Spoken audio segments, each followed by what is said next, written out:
नमस्कार, राष्ट्रबोध से मैं पवन केसवानी। छत्तीसगढ़ में 2003 बैच के आईपीएस अधिकारी रतनलाल डांगी की चर्चा जिन कारणों से हो रही है वो कारण एक योग टीचर से जुड़ा हुआ है। उस योग टीचर का दावा है कि रतनलाल डांगी ने उनका शोषण किया। रतनलाल डांगी की योग मुद्रा वाली इन तस्वीरों पर आप गौर करें, किस तरह से किसी एक्सपर्ट की तरह छत्तीसगढ़ के सीनियर आईपीएस योग मुद्रा में आपको नजर आ रहे होंगे। एक एक कर इन तस्वीरों पर आप गौर करें, किसी एक्सपर्ट की तरह रतनलाल डांगी ने जो योग सीखा है। पीड़िता की ओर से 15 अक्टूबर को यह औपचारिक शिकायत दर्ज कराई गई, जिसमें साफ तौर पर इस महिला ने आरोप लगाया है कि 2017 में रतनलाल डांगी से उनकी मुलाकात कोरबा में हुई, जब आईपीएस डांगी वहां एसपी पद पर तैनात थे। शुरुआती बातचीत सोशल मीडिया पर हुई, जो आगे बढ़ती गई।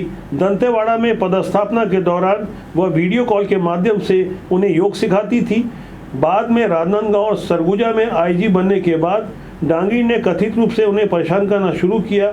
बिलासपुर आईजी रहते हुए उत्पीड़न का सिलसिला और बढ़ गया। इस शिकायत में महिला ने आगे बताया है कि आईपीएस डांगी उन्हें अपनी पत्नी की गैर मौजूदगी में बंगले में बुलाते थे। शिकायत दर्ज करने वाली महिला के पति भी पुलिस विभाग में सब इंस्पेक्टर हैं। इस महिला का दावा है कि बीते 7 सालों से रतनलाल डांगी उनका शोषण कर रहे हैं। हालांकि रतनलाल डांगी की ओर से भी इस बारे में तगड़ा खंडन आया है और साफ तौर पर यह कहा गया है कि उन्हें बदनाम करने की साजिश की जा रही है। साफ तौर पर लंबी चौड़ी शिकायत के रतनलाल डांगी ने उस महिला के विरुद्ध जो शिकायत दर्ज कराई है, एक मीडिया रिपोर्ट के अनुसार इस शिकायत में रतनलाल डांगी ने साफ तौर पर लिखा है कि उक्त महिला द्वारा उन्हें ब्लैकमेल किया जा रहा है।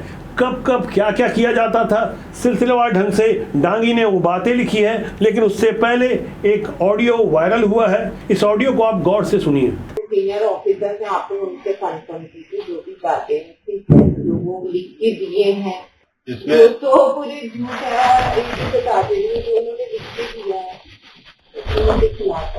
हाँ, वो तो डेफिनेटली मैंने भी। आप महिला को वसूलने की बातें कर रहे हैं, आप जो भी कर रहे हैं महिला वसूली से आप पहुंच गए हैं, हम कैसे प्रेशराइज करते हैं। आईपी रतनलाल डांगी द्वारा जो शिकायत दर्ज कराई गई है, उस महिला के ब्लैकमेल के विरुद्ध उन्होंने लिखा है कि वो महिला मेरे कार्यालय में जहर की शीशी लेकर आई थी, मुझसे तीनों बेटों और माँ की कसम खिलाई कि मैं अपनी पत्नी से कोई संबंध नहीं रखूंगा, मैं अपनी पत्नी के साथ ना बैठूंगा, ना बात करूंगा, ना उसे अपनी गाड़ी में कहीं लेकर जाऊंगा, ना कोई खरीदारी कराऊंगा, उसे व्हाट्सएप पर ब्लॉक करूंगा, ना कॉल करूंगा, ना रिसीव करूंगा, उसके साथ कोई तस्वीर नहीं खिंचवाऊंगा, ना जन्मदिन ना सालगिरह मनाऊंगा, पत्नी के मायके नहीं जाऊंगा और रात 10 बजे के बाद घर की बालकनी में सोऊंगा और 8 बजे की लाइव लोकेशन भेजूंगा, वीडियो कॉल पर दिखाऊंगा। रायपुर में कमिश्नर की पोस्टिंग हो रही है, इसके लिए रतनलाल डांगी के नाम की भी चर्चा थी। लेकिन ऐन वक्त पर यानी 15 अक्टूबर को उस महिला ने जो शिकायत दर्ज कराई, उसके बाद रतनलाल डांगी ने सिलसिलेवार ढंग से जो सारी बातें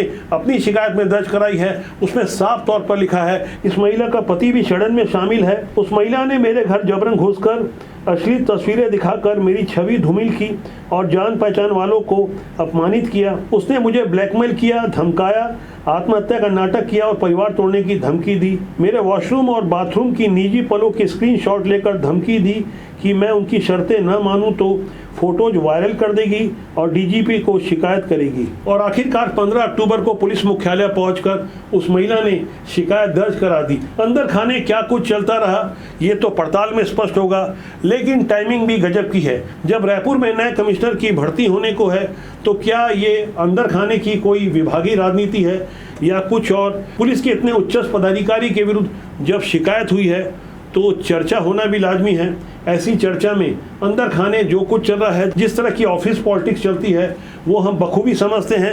लंबे समय की पत्रकारिता के दौरान कई अवसर ऐसे आए जब मीडिया का भी गलत इस्तेमाल करने की कोशिश की गई। हमसे भी कई लोगों ने संपर्क किया, लेकिन हमने हमेशा तटस्थ रहकर उन्हीं बातों को रखा जो प्रमाणिक थी या किसी विश्वसनीय मीडिया रिपोर्ट पर आधारित थी। आज की खबर उदाहरण मात्र है।